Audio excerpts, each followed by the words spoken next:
Put some extra hairspray on because we're headed outside.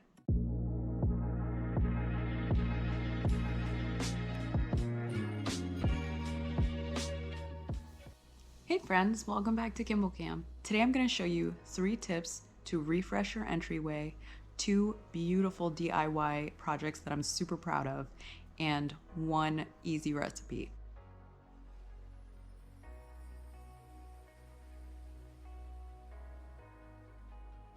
This recipe is part of our September Southern side dish series. I'm gonna mess that up every week. I was in the Army, and when I was stationed in Savannah, there was this restaurant that I went to. And you know, you go to a restaurant and sometimes they give you like this much food. Not a corn fan, but they served this corn souffle that was amazing. Stay tuned for that recipe, you don't wanna miss it.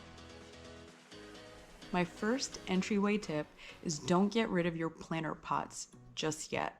Summer flowers are gone.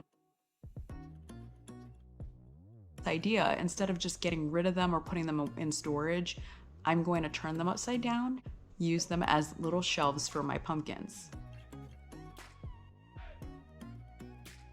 Tip number 2, don't throw away your worn welcome mats, give them a quick refresh.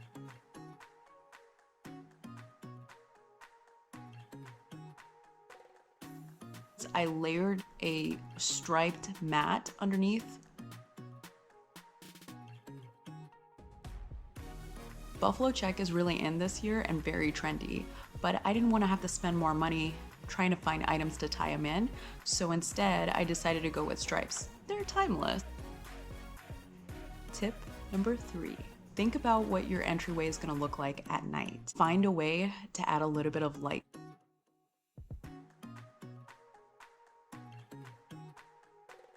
In a lot of seasons, you'll see wreaths with lights in them. I wanted to do something similar but different. I took the word boo and I made that out in lights.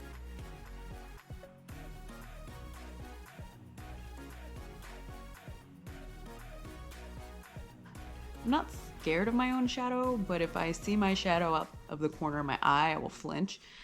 Anybody else like that? Needless to say, I'm not going to do anything scary. For my first DIY project, I took the word boo, I bought the letters, added some white burlap to that,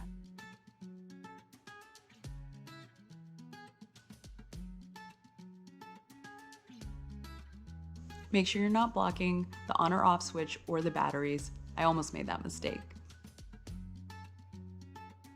And I added some beautiful purple leaves from these branches. So you can use hot glue for all of this. You can also use hot glue to put the letters together.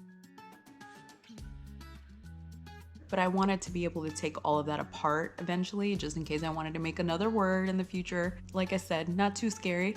Matches perfectly with DIY project number 2.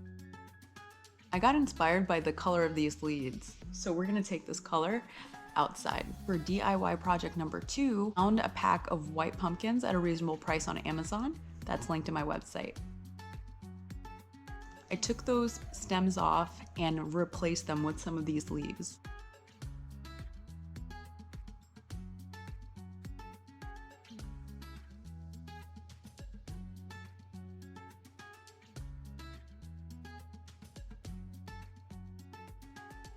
This decor is all about you, so don't be afraid to use your favorite color.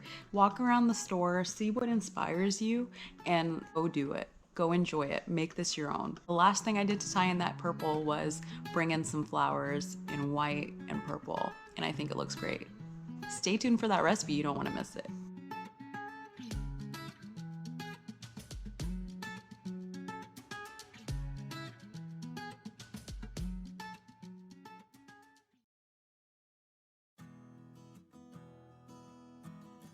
I looked for this recipe for years. Finally, when I met my husband, first dinner that he made for me, he made the corn souffle and I was like blown away. It had to be meant to be, right?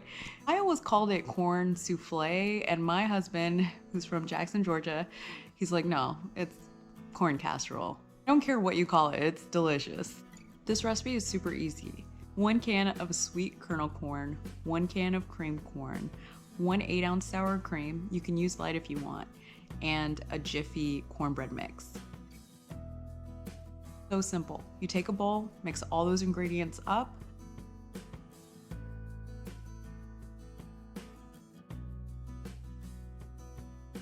This recipe I'm using the normal Jiffy mix, but Jiffy actually has a vegetarian version that has no animal products in it, so if you're vegetarian, just know that the normal kind does have animal products.